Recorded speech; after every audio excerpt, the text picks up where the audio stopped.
ko jan adagi nang min kai kawi nang di class ka kai ba wa nang di phat adagi nang di phat na ko class phat ta gi hawragi ko noi gi school se Wakching Khullen Jr High School hai ko hai bra noi da class oja singna kamaina class tai hojik se khoi gi laibak ki aruba phibam amada hoi se laire ba ko hadi covid 19 ang ko ai covid 19 dagi hanto tana omicron hasna musulai sida noi da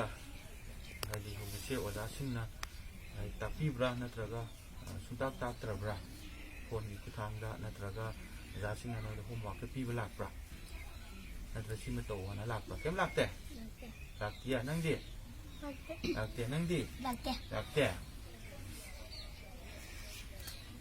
adudi noi oja singna su kemta noi da tapi tambi dre ko duje noi lak ti dum pa bro pa ya nang ni pa ya nang di pa ya oja singna homework pi usu lek te kwa de oja singna ko gi question answer semu kai na question gum pi ra ga su lak te oja singna su noi da lak play bra lak ya no da exam handak 2022 oire sne khangra khangi ko 21 loire di 22 lak tu na tra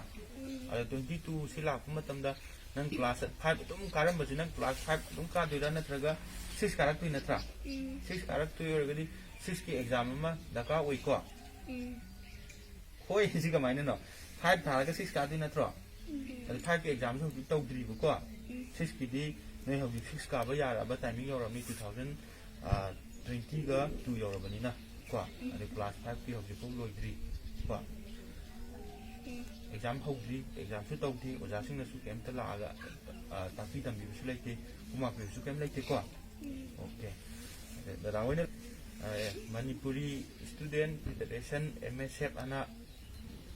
ko satra singgi ya kana bagi da makta laijaba ko organize ama khaktang ni ko noi da la akanda koina ko pension kuma ko boy gumba kolong gumba lo mien thom dei ni ko bi se harau harau lau ka lai ko jana pa si ko ya ko ho pare pare nga tang lai ko boy kolom pi ra de ni ko ji sia ngamba class 1 nang lai kana pa ro ko si do ni ba ho ro ko i ro ko a b c do ko na pa de tu yaro he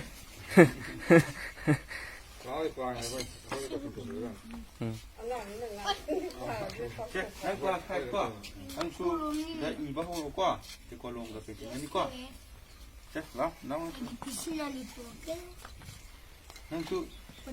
daging ngasih deh iba holo kuah,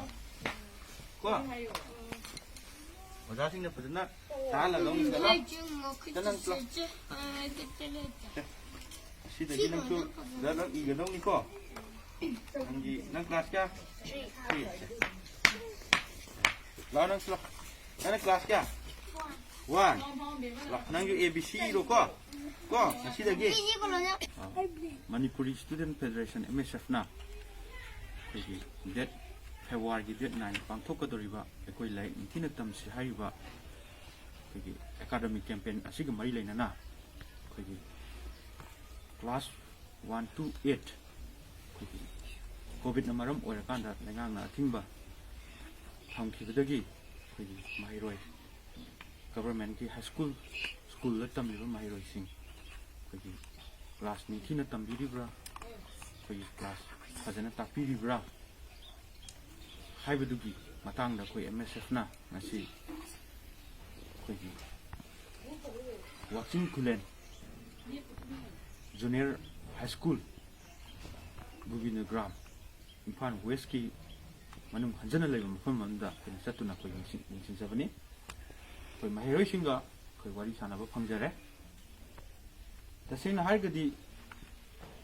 government gi school la tamliba maheiroi ase koigi semilon yam pingna lakuna maram oirakanda koigi government gi school la mama mapa oiba singna tharga mama mapa oiba singna tamhalibani adubu ngasi private ki school ladi class 1 to 8 academic session 21 22 di hongna bagi koi ready the laikre moi online ki process tani khangde assignment ni khangde any testing process any mechanism ama semdana koi academic session ma hongna ba koi final exam pi dana koi loikre the singna Manipuri Student Federation MSF na thamjani wa famdi hojik se koi gi academic session 21 22 gi hobagi from the lakshalakpa private school ladi class 1 to 8 final exam pi khibuga loinana academic session lama lakna bagi khudong sa badu laikhrabani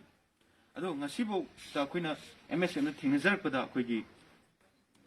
hojik koi sport laijari ba mafam asi su koi gi Wakching Khullen koi Governor Gram haina khangnari ba mafam asidani koi laijari su koi maheiroi su koi wari sanakre madugi matungina koi maheiroi dagi lakhiba report tugi matungina moida hojik class 5 ta dum tamgadra haibaduni hojik class 6 kana bagi koi gi karigumba home assignment or homework natraga final exam pina bagi karigumba process ama ko remdaba se MSF na yam china lawi government gi school tamliba maheiroi ayamana similon pikna lakuna maram oirkanda government gi school singda mama pa oiba singna tharibani adubu ngasigi kunai sida koi private school tamliba maheiroi sing asidi koi exam conduct tawul loikre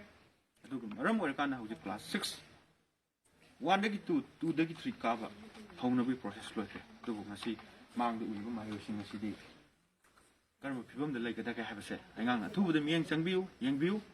adugu jasing na su koi angang sing asibu karma makhalda koi class 6 amadi class 1 dagina 2 natragan 3 dagina 4 kahanna bagi process karamba tawbigada habase su MSF na hangjari loirakpada hojik se koi omicron koi ngarang boki matungina koi 39 case laikre aduna koi laik tambagi koi process ase adum tingibagi ya bifum de lai aduna langang na thu matamda koi smartphone 5 phangjuba maheiroi sing amadi smartphone 5 season aba hijuba maheiroi sing moi yenga karamba technique season ra koi moi learning kamai ta hongani nadra kamai teaching to bana habase government na adugi sida koi wakan thada biraga koi yengsen biraga moi bu afaba maheiroi ama puthokpada punamangna thogang minasi habsi Manipuri Student Federation MSF na tamjari thank you